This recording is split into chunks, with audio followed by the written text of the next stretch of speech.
the same time as there's heightened awareness about the dramatically negative effects of climate change, we see it in the world around us every day. There's news stories every day.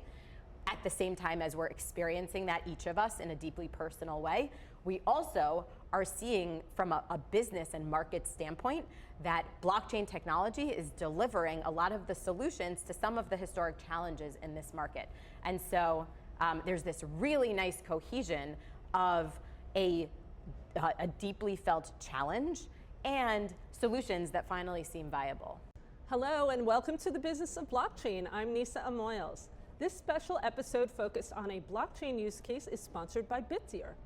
Today we are talking about climate change and how carbon markets built on blockchain are working. Carbon offsets, also known as voluntary carbon credits, are purchased by corporations to compensate for carbon emissions. One of the companies that facilitates this process using blockchain is Flowcarbon. Today we are joined by Dana Gibber, CEO and co-founder. Welcome, Dana. Thank you so much for having me. Thrilled to be here. So tell us, what is the voluntary carbon market and why is it important? So the voluntary carbon market is a private market that facilitates the transfer of funds from private entities like corporation into projects or companies that remove or reduce carbon emissions from the atmosphere. The way this works is as follows. You have all kinds of innovative technologies that can suck carbon out of the atmosphere. Some of them are the oldest technologies known to man, like trees. You can have a company that plants trees. You also have really innovative new companies that are building machinery to actually suck carbon out of the atmosphere in a very efficient way. These companies have a primary revenue stream that comes in the form of carbon credits. What are carbon credits? You can calculate the amount of carbon that these companies remove from the atmosphere, whether it's through their trees or their various types of machinery that they've built. They can get this process certified by a global carbon credit issuer, and they will then be issued what's known as carbon credits, and those are sold to buyers for revenue. Who are the natural buyers? It's predominantly corporations that buy these as part of their overall ESG and net zero commitments. But in this way, you have companies, private corporations, that are purchasing an asset which is funding carbon removal activity. Now, the key thing to know about this is that it can be potentially transformative in facilitating climate mitigation. Pursuant to the Paris Climate Agreement, which is the standard bearer international agreement that keeps us on a 1.5 degree pathway to avoid the most catastrophic effects of climate change. Under the Paris Agreement, we need about $3 trillion of climate finance annually. We have a major shortfall. We are not coming close to meeting that amount of funding in order to avoid the worst effects of climate change. This is a private market mechanism that can deliver an enormous, up to 30 or 40% of that funding into climate mitigation activities. And so this market is incredibly high potential. There are participants in the form of corporations, innovative technology companies, and all we need is to build the infrastructure to facilitate scale of this market, and we are off to the races in mitigating the worst effects of climate change. That's fascinating. So why is somebody like Kevin O'Leary from Shark Tank saying that carbon credits are all BS? That's a great question. So what are carbon credits? A carbon credit is a representation that 1 metric ton of carbon has been removed from the atmosphere or avoided in the first place from being emitted by a project somewhere. Now, a leap of faith is required to believe that that actually happened.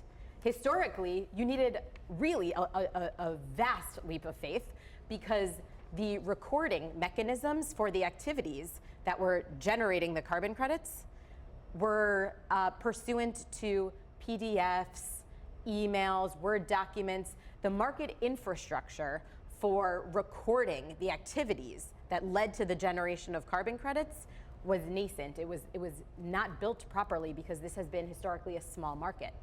So when a company purchases a carbon offset, which is a PDF piece of paper in many cases, there's a leap of faith required to believe that that actually represents carbon removal activity that happened at the source, at the project. Now, In the new age of carbon markets, which has been being architected over the last, I would say, 12 to 18 months, and you have innovative companies like Flowcarbon architecting a lot of this infrastructure on blockchain technology, which facilitates the utmost transparency, you can finally trace the activities that are leading to the generation of carbon credits, and so you no longer require this leap of faith. Everything is immutable, it is traced, it is tracked. You can see the activity that has led to the generation of every carbon credit. And so even if historically there was too wide of a believability gap for this market to have the credibility needed to really scale, BS is, I think, hyperbolic, but nonetheless, there was a leap of faith required. The future of this market doesn't require that. The future of this market is built on a technology stack like blockchain, which is immutable. It records all transaction data. You have remote sensing devices and meters happening at the source, at the projects, that record all of the activity that leads to the generation of the carbon credit that is then attached as metadata to the credit itself, especially if the credit comes in the form of a blockchain token, which we will talk about.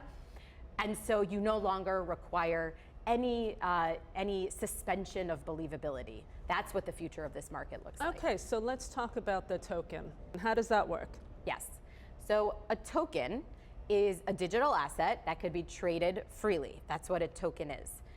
In our case, the token is essentially like a depository receipt that represents a carbon credit, which is sitting in a traditional carbon registry.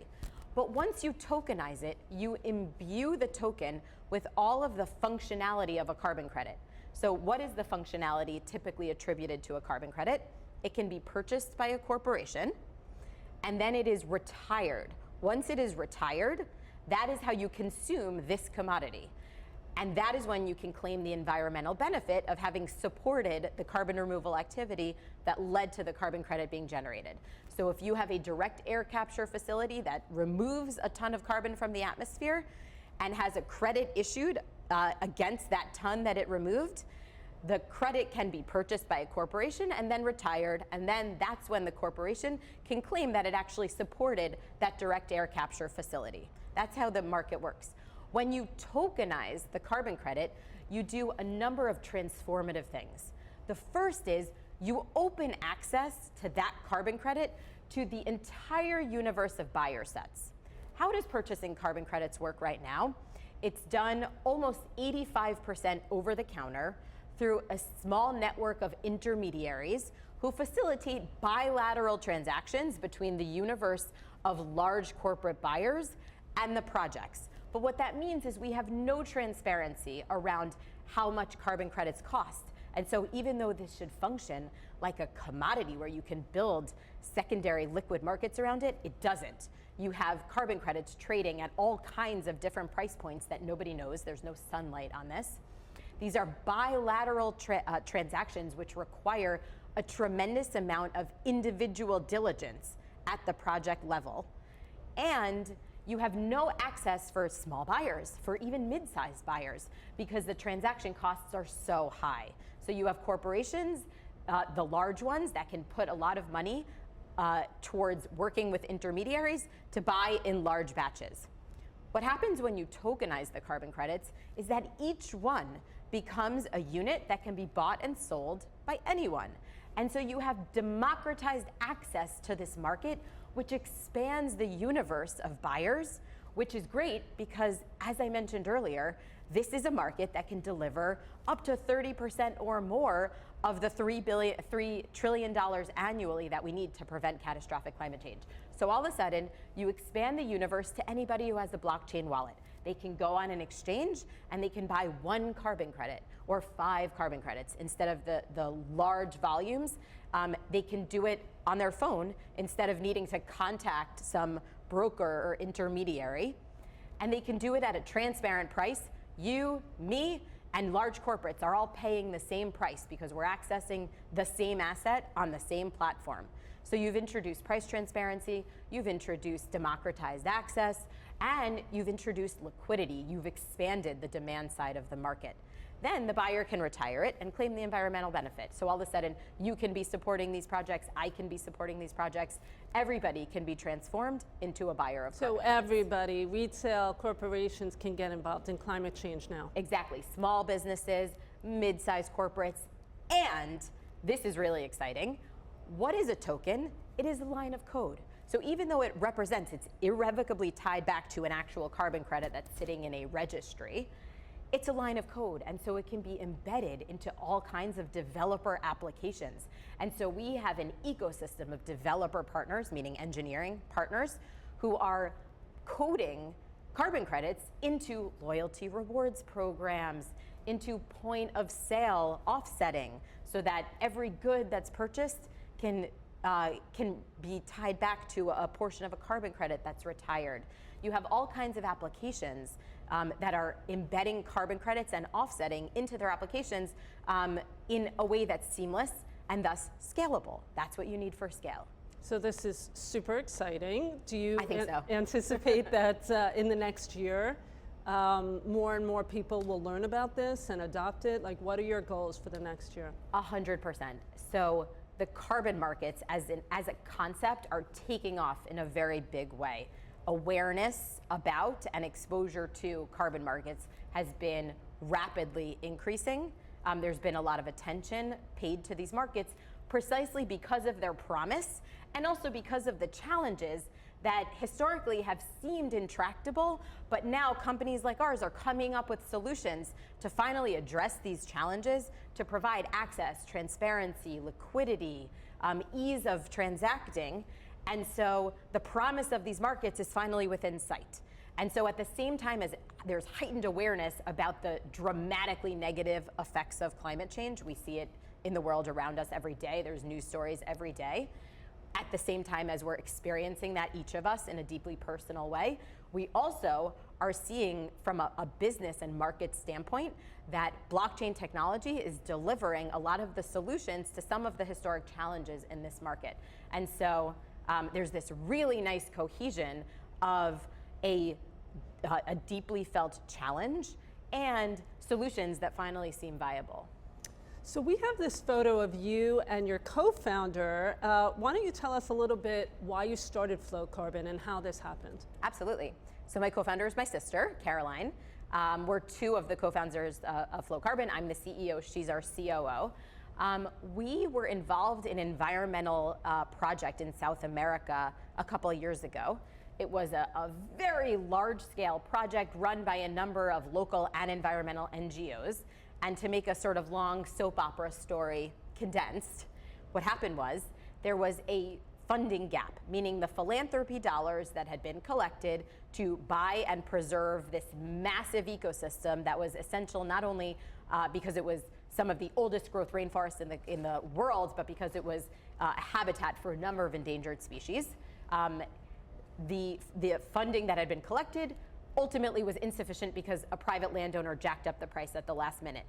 And so there was a funding shortfall, and somebody on the NGO side surfaced carbon markets and carbon credits as a potential solution for plugging this gap. And my sister and I, our ears perked up. We were on the funding side, we were involved on the philanthropy side. Our ears perked up and we said, wait, a market?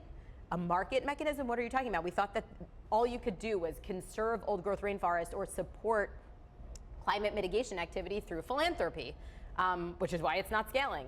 And it turned out there was a market. There is a market called the voluntary carbon market, which can provide up to, as I said, 40% of the funding needed, the $3 trillion needed. And when we did a deep dive into this market, we realized that all that was standing between this market and real scale was infrastructure challenges. And the more we looked at it, we said, not only are these infrastructure challenges solvable, but they are solvable by this emerging technology known as blockchain. It was this real eureka moment where we realized that this emerging market known as the voluntary carbon market and this emerging technology known as blockchain were almost tailor-made for one another, because the precise challenges that had historically besetted the carbon markets were exactly what blockchain can solve. Transparency, an immutable ledger that documents data and activities, liquidity, access, These are exactly the challenges that blockchain solves, which the carbon markets need. Well, we are certainly looking forward to your progress. This is extremely exciting, and thank you so much for being here today. Thanks for having me. That's it for today's edition of The Business of Blockchain. This special report highlighting a blockchain use case was sponsored by Bittier. I'm Nisa Amoils at the Nasdaq market site.